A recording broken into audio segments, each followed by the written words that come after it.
The Diary of an Alienated Male by Bohicket McBathrobe.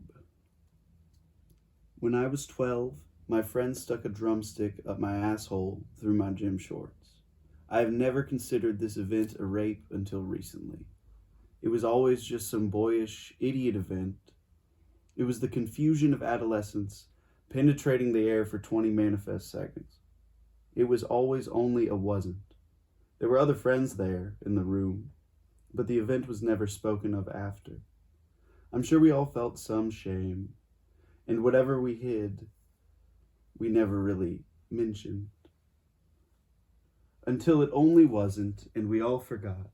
And out of arbitrary shame, I still told no one, and haven't even told my own parents, although it happened in their basement. I'm sure afterwards we walked upstairs, as dawdily as any summer afternoon. I'm sure we all sat down and ate supper with my family as nothing had happened.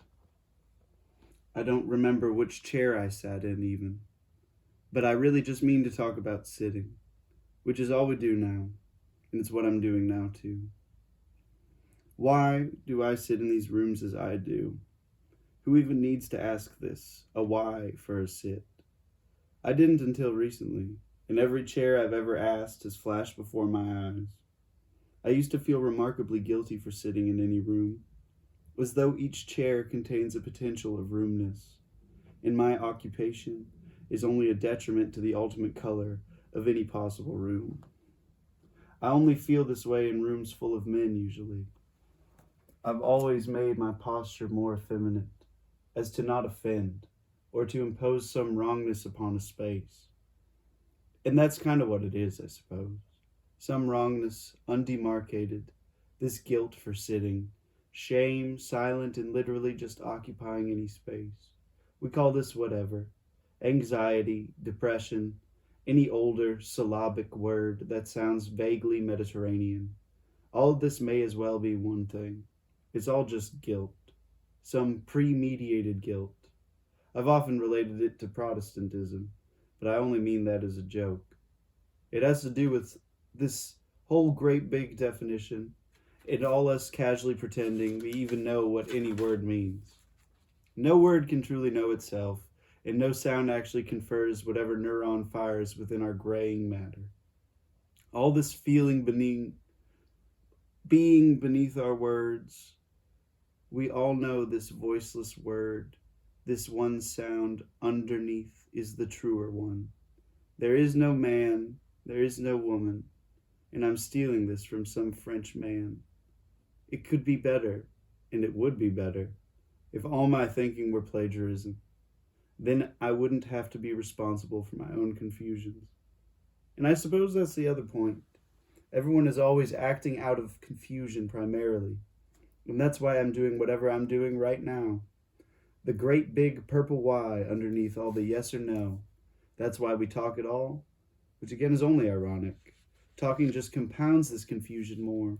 With every syllable, the only true mammalian communication is eye contact and gestures. This is why I have a cat. We don't really say more than them. We just labor more for the meaning. I envy all these soundless creatures. A cat has no notion of cat. Why should I have a notion of why or man? I've never been able to conceive of myself as man. I think part of this was my youthful experience with sodomy, but I've always been small. And part of this is due to me being put on pharmaceuticals before adolescence, but even now at 25, I struggle to convince 24-year-olds to sell me a bottle of wine. I never thought I'd been made to feel small until only recently. I thought I only was, as in essence, small. To me, a man has to be a big thing.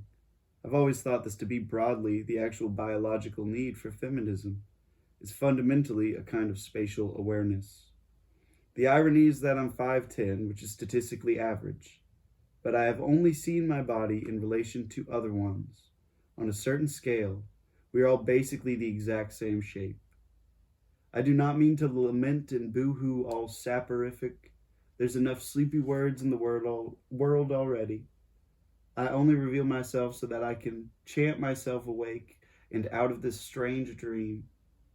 I want to make eye contact with a tree. I'm still too cowardly for this. And someday soon I will find the tree's eyes and awaken from my statuesque little stupor to paint whatever air around me remains.